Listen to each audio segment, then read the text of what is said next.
Chapter 4, Learning in Wartime, a sermon preached in the Church of St. Mary the Virgin, Oxford, autumn 1939, page 43 of C.S. Lewis's The Weight of Glory. A university is a society for the pursuit of learning. As students, you will be expected to make yourselves, or to start making yourselves, into what the Middle Ages called clerks, into philosophers, scientists, scholars, critics, or historians. And at first sight, this seems to be an odd thing to do during a great war.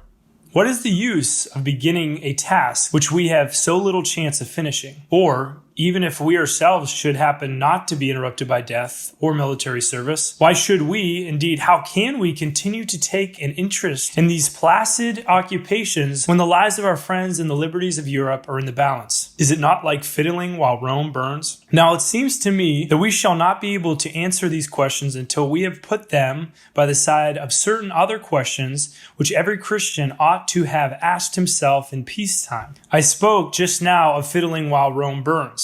But to a Christian, the true tragedy of Nero must not be that he fiddled while the city was on fire, but that he fiddled on the brink of hell. You must forgive me for the crude monosyllable. I know that many wiser and better Christians than I in these days do not like to mention heaven or hell, even in a pulpit. I know, too, that nearly all the references to this subject in the New Testament come from a single source. But then that source is the Lord himself. People will tell you that it is St. Paul, but that is untrue. These overwhelming doctrines are dominical. They are not really removable from the teaching of Christ or of his church. If we do not believe them, our presence in the church is a great tomfoolery. If we do, we must sometime overcome our spiritual prudery and mention them.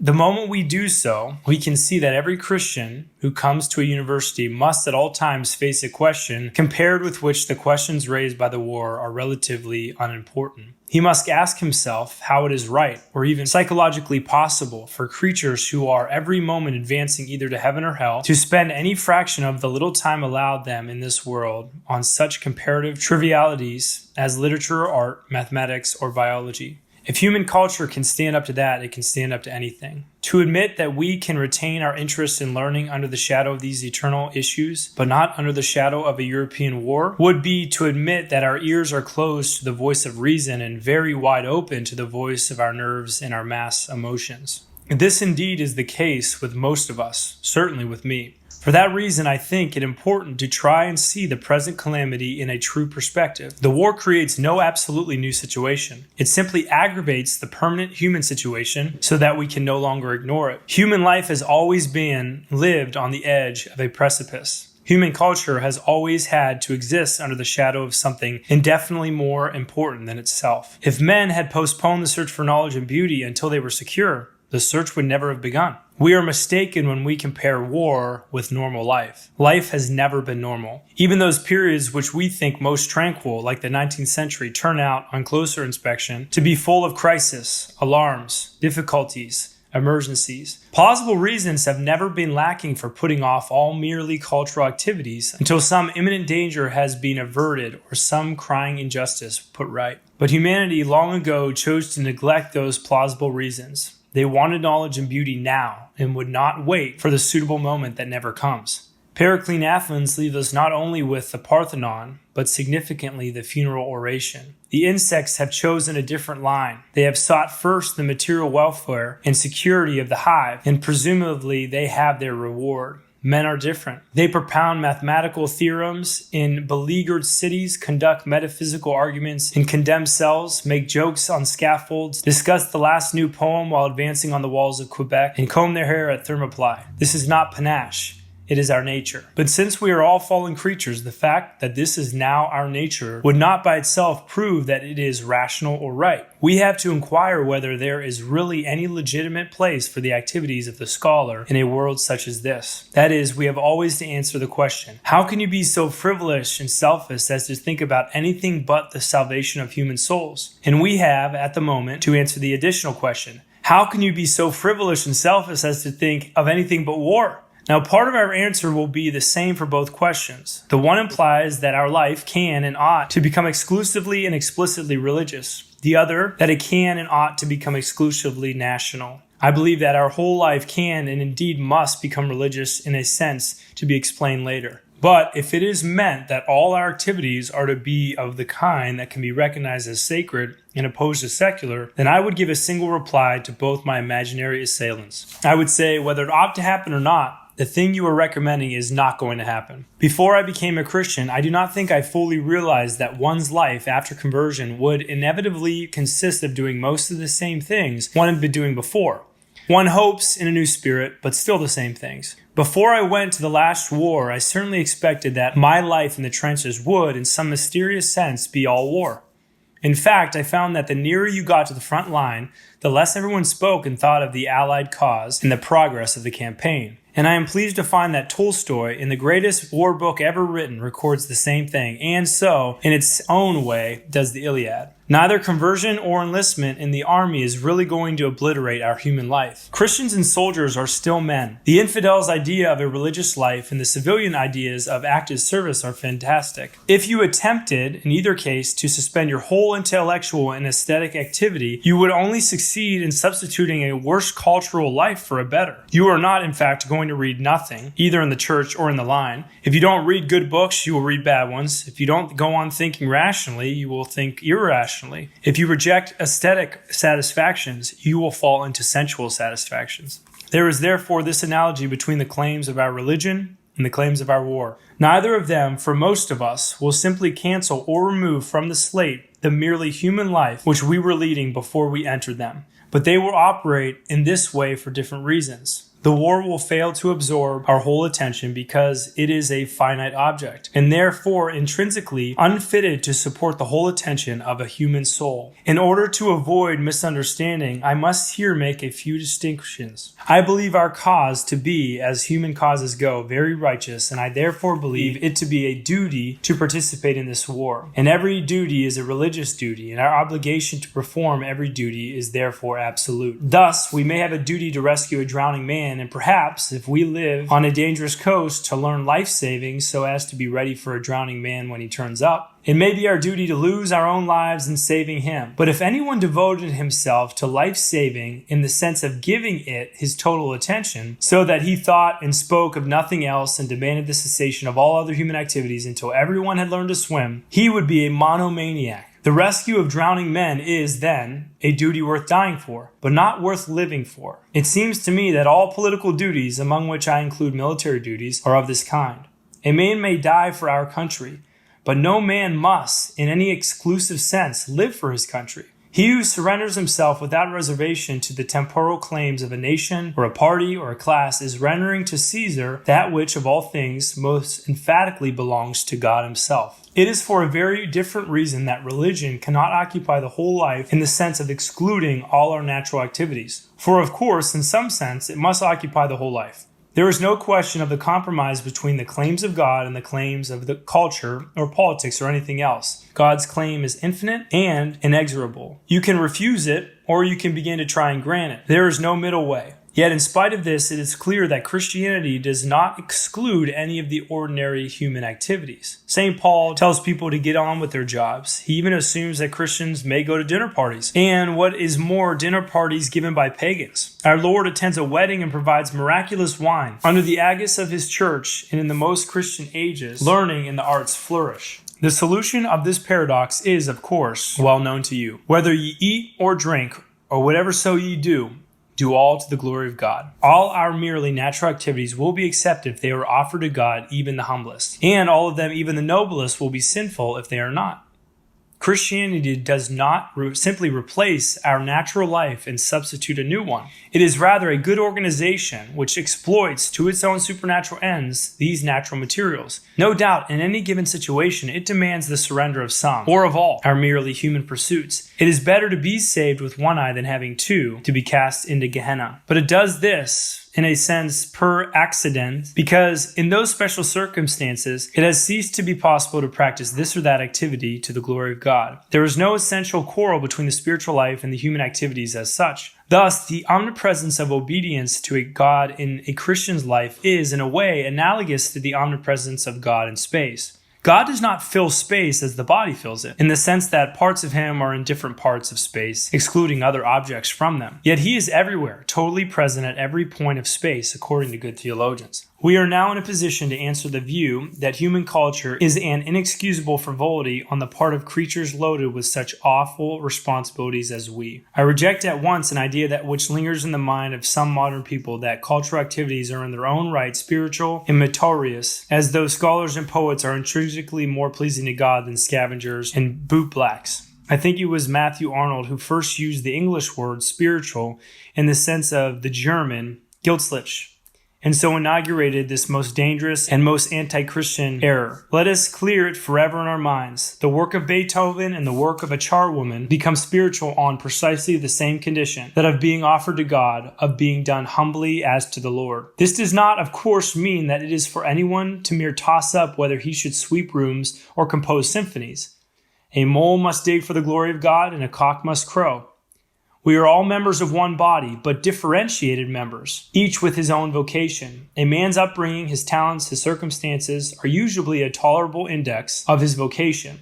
If our parents have sent us to Oxford, if our country allows us to remain there, this is prima facie evidence that the life which we, at any rate, can best lead to the glory of God at present is the learned life. But leading that life to the glory of God, I do not, of course, mean any attempt to make our intellectual inquiries work out to edifying conclusions. That would be, as Bacon says, to offer to the author of truth the unclean sacrifice of a lie.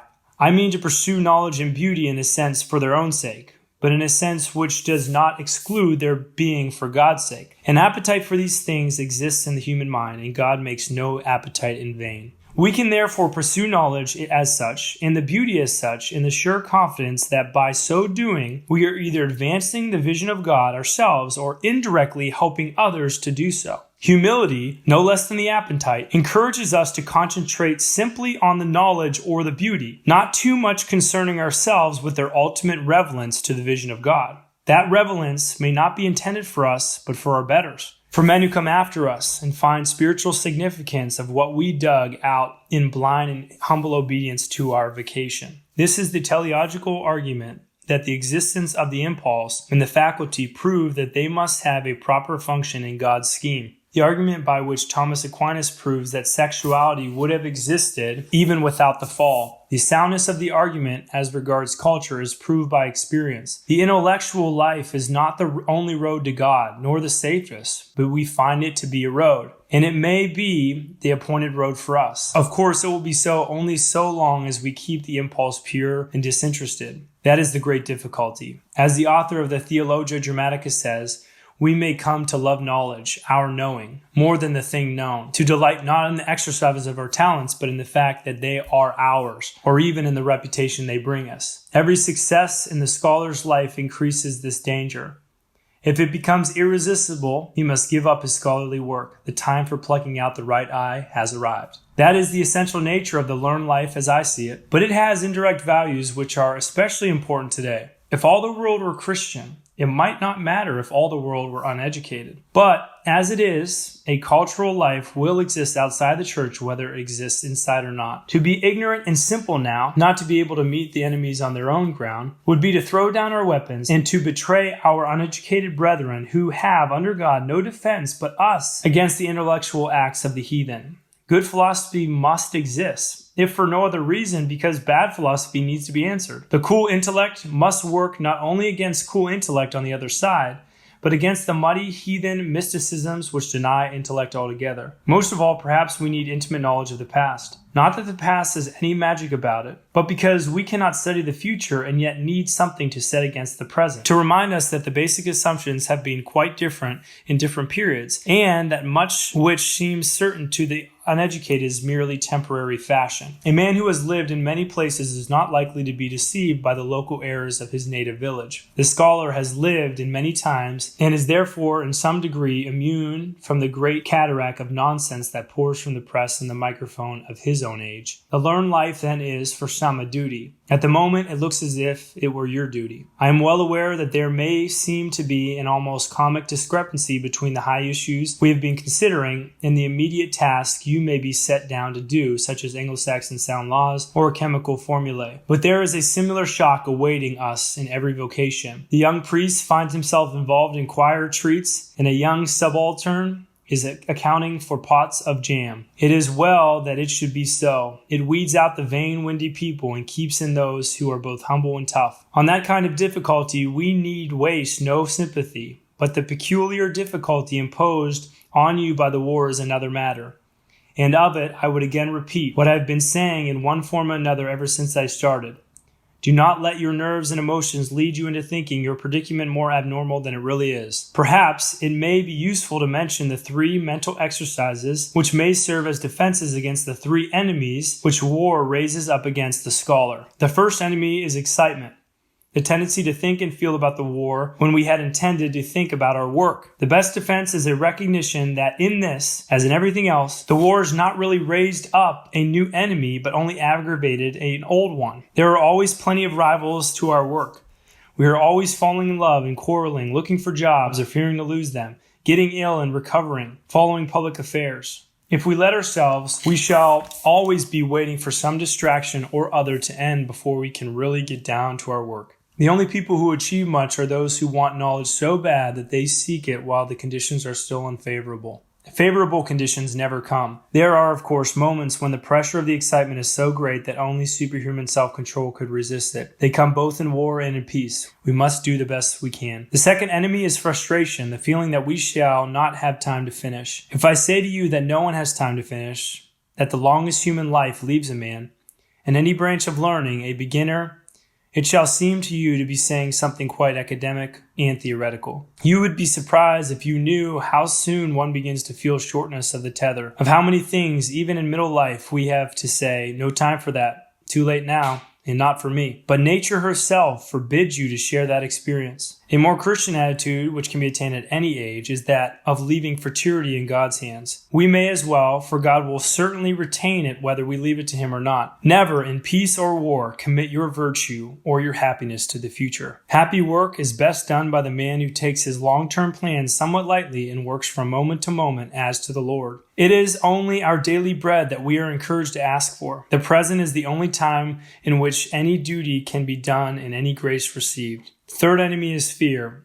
War threatens us with death and pain. No man, and especially no Christian who remembers Gethsemane, need try to attain a stoic indifference about these things. But we can guard against the illusions of the imagination. We think of the streets of Warsaw and contrast the deaths there suffered with an abstraction called life. But there's no question of death or life for any of us. Only a question of this death or of that, of a machine gun bullet now or a cancer 40 years later. What does war do to death? It certainly does not make it more frequent. 100% of us die, and the percentage cannot be increased. It puts several deaths earlier, but I hardly suppose that is what we fear. Certainly when the moment comes, it will make little difference how many years we have behind us. Does it increase our chances of painful death? I doubt it. As far as I can find out, what we call natural death is usually preceded by suffering. And a battlefield is one of the very few places where one has reasonable prospect of dying with no pain at all.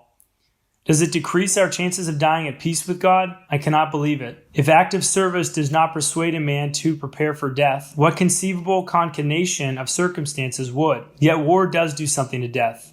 It forces us to remember it. The only reason why the cancer at 60 or the paralysis at 75 do not bother us is that we forget them. War makes death real to us, and that would have been regarded as one of its blessings by most of the great Christians of the past. They thought it good for us to be always aware of our mortality. I'm inclined to think they were right. All the human life in us, all schemes of happiness that's centered in this world, were always doomed to a final frustration. In ordinary times, only a wise man can realize it. Now the stupidest of us knows. We see unmistakably the sort of universe in which we have all along been living and must come to terms with it. If we had foolish, unchristian hopes about human culture, they are now shattered. If we thought we were building up a heaven on earth, if we looked for something that would turn the present world from a place of pilgrimage into a permanent city satisfying the soul of man, we are disillusioned and not a moment too soon. But if we thought that for some souls, and at some times the life of learning, humbly offered to God, was, in its own small way, one of the appointed approaches to the divine reality and the divine beauty which we hope to enjoy hereafter, we can think so still.